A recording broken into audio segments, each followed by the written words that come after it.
It's your boy Big Baby. Support sporting icons for latest boxing news. Cheeseburger.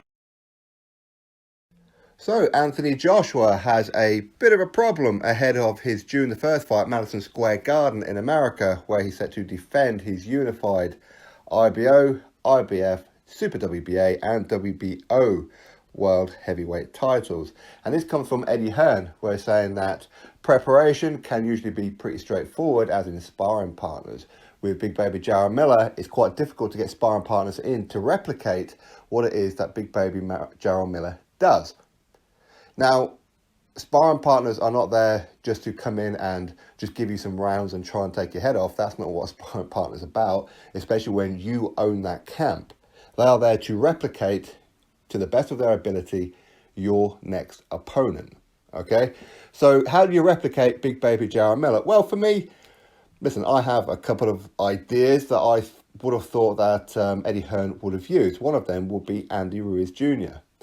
And the reason for that, Andy Ruiz Jr., his punch output is pretty much on par with Big Baby Jarrell Miller, along with Adam Kownacki as well. But of course, Joshua can't get Adam Kownacki in because Adam Kownacki is best friends with Big Baby Jarrell Miller and will be part of Miller's training camp himself.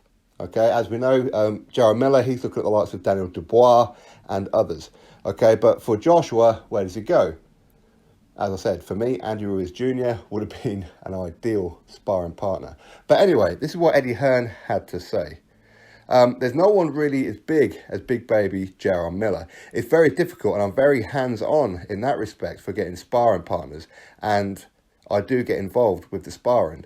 We select sparring partners between Joshua's trainer, Rob McCracken, and AJ's training team, and AJ and myself, to find a 23-stone guy who moves fast and has fast hands, who has a great engine, who forces the pressure, is very, very difficult. It's impossible, to be honest, to imitate Jarrell Miller in terms of weight, size, speed, feet, everything. We're going to get as close as we possibly can. But we feel as though we have a decent selection of guys. Joshua's very focused. He's in a great place right now. He's in Sheffield. He'll probably do another 3 or 4 weeks there before he goes off to Florida. And he's got the bit between his teeth. The build-up was spicy, and I think you're going to see a great performance from Anthony Joshua in this fight. Eddie Hearn's statement. So I'll put that article in the description box for you guys. Go have a read for yourself. As I said, for me, I would choose somebody along the lines of Andy Ruiz Jr. Okay, very, very fast hands, very fast hands, which is what you need. Now, as far as size and weight, it's important, of course it is, but it's not the be-all and end-all. Anybody knows that. It is purely about trying to adopt the way that Big Baby Jarrell Miller fights. But likewise, Miller, he's going to have sparring partners that are going to be trying to replicate Anthony Joshua. Okay, hence the reason that maybe a Daniel Dubois is being looked at amongst others. But again, it's one of those kind of counteractions where Miller, his game plan and the way that he fights is going to be adjusted to try and beat Joshua. Joshua, his game plan of how he usually fights is going to be adjusted to beat Miller. This is where things kind of clash. This is where sometimes things go wrong. Okay, so anybody who thinks that Joshua is going to walk through Jarrell Miller, you might be right, but don't put your house on it. Okay, Jarrell Miller is undefeated and he's very, very durable. Very durable. But can he take the power of Joshua? That's the question. Okay, anything can happen. It's heavyweight boxing, okay? And he is undefeated, as I said. So, who is it that Anthony Joshua's got in sparring? Well, to be honest, don't really know. But going by history, we can kind of gauge who it is that he's going to be having in there. Usually, he'll have someone like Martin Bacoli in there. He'll have Lawrence Okoli in there. Obviously, he manages Lawrence Okoli as well. He'll have Fraser Clark, who is hopefully going to win the Olympic gold at heavyweight or super heavyweight in next year's Rio Olympics, hopefully. So these are the kind of guys that he usually has in, and pretty much throughout most of his camps. But he's going to have to make some adjustments, which is why I said Andy Ruiz Jr. should be someone there. And to be honest, I don't really know why Eddie Hearn would be involved in that one, as he's a promoter. Okay, he's not a trainer. So I don't really know why it is that he does that, but we know historically he always has, so he must know something about him, of course. But again, I mean, he's currently in Sheffield. He always trains in Sheffield. Of course, he lives in London, but his camp is always set up in Sheffield. But he will be leaving it to go to Florida. Now, I'm pretty sure that he said he was going to go to New York, in Brooklyn, train in Brooklyn. Not too sure why that isn't happening. I mean, that would probably be the ideal place, wouldn't it? Although I don't really know, is there a time zone difference between Florida and New York? I have no idea. Would it make too much difference? Again, I'm not too sure. But he does need to get used to the time difference. Time difference between different parts of America are totally different to here in the UK. So he does need to get acclimatized to all that kind of thing. But it's an interesting fight, let's be honest. It's not a foregone conclusion. I wish it was a foregone conclusion. Okay, this is not a cheat code. This is not a one fighter is guaranteed to beat the other one. This is boxing. We've seen bigger upsets than a Jarrell Miller defeating Anthony Joshua in the history of boxing. We've seen far bigger ones than that.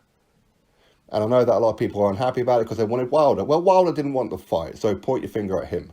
A lot of people maybe wanted a Tyson Fury. Well, Tyson Fury didn't want it either, so point your finger at Tyson Fury when it comes to who it is that Joshua's fighting. But if you was to look at it the other way, Tyson Fury versus Tom Schwartz, Deontay Wilder versus Dominic Brazil, Anthony Joshua versus Big Baby Jarrell Miller, who has the tougher test? Well, it's Anthony Joshua, isn't it? No, that's an obvious one. It's not even a debate. In fact, when I put the poll up for that one, in fact, most people said, why are you even doing a poll on this one? It's obvious that Joshua has. And you're absolutely correct. It is obvious. But it is what it is. And I think a lot of it boils down to whether or not you're a fan of Joshua, you're a fan of Fury, or you're a fan of Wilder. If you're a big fan of Wilder, you'll probably say Dominic Brazil is a tougher one. Bearing in mind, Joshua defeated Dominic Brazil when Anthony Joshua had glandular fever. He dominated every second of every round and ultimately stopped him. And this is very early on in Anthony Joshua's career. In other words, this was his first title defense, was against Dominic Brazil when Dominic Brazil was undefeated. Now, Wilder should go through him, but you never know. Again, boxing, Brazil could catch Wilder. Of course, it could happen. Like with Tom Schwartz, just because people don't know him, just because people haven't watched him, maybe haven't heard of him, doesn't mean he's no good. But I know all three of these guys, and for me, Big Baby Jarrell Miller is the tougher opponent out of all of them. And as Eddie Hearn said, it's quite difficult to replicate. Big Baby Jarrell Miller, he comes forward. He's like a juggernaut. Okay, so again, the juggernaut, maybe a Joe Joyce would be part of the Joshua team. Because Joe Joyce is pretty relentless coming forward as well. And does throw a lot of shots and is quite heavy-handed. But he's nowhere near the size of Miller. But weight isn't always that important. It's about strength and it's about their style.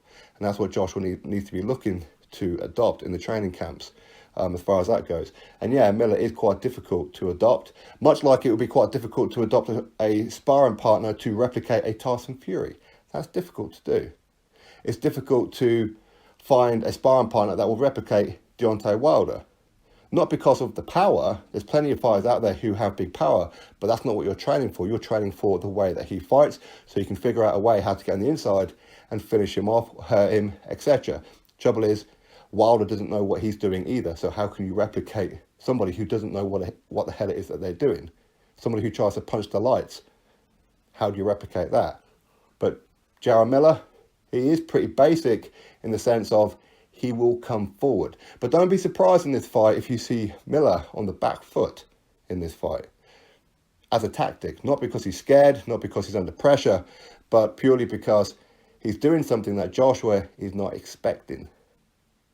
Miller doesn't really throw too many uppercuts. He does throw them, of course he does. But don't be surprised if Joshua gets too close. You see Joshua throwing in an uppercut. Miller throwing in an uppercut, throwing an overhand left. Again, not something that Miller really does. He throws an overhand right quite a bit. But he is there to be hit, and I'm pretty sure that Miller is taking this fight very, very serious. The last thing in the world he wants to do is get smoothed out in front of his home crowd, not only in his own country, but his home city of New York. So, yeah, anyway, that's the news. As I said, I'll put the article in the description box for you all. Obviously, you put in your ideas. Who is it that you think Joshua should already have in camp? And of course, if you know anybody who's already in camp with him, obviously let me know, because I haven't seen too much. I just know who the usual suspects are that he has in his camp. So anyway, You drop your thoughts below about it, and of course click the thumbs up to this video, and do not forget to subscribe if you haven't done so already. Catch you all on the next video.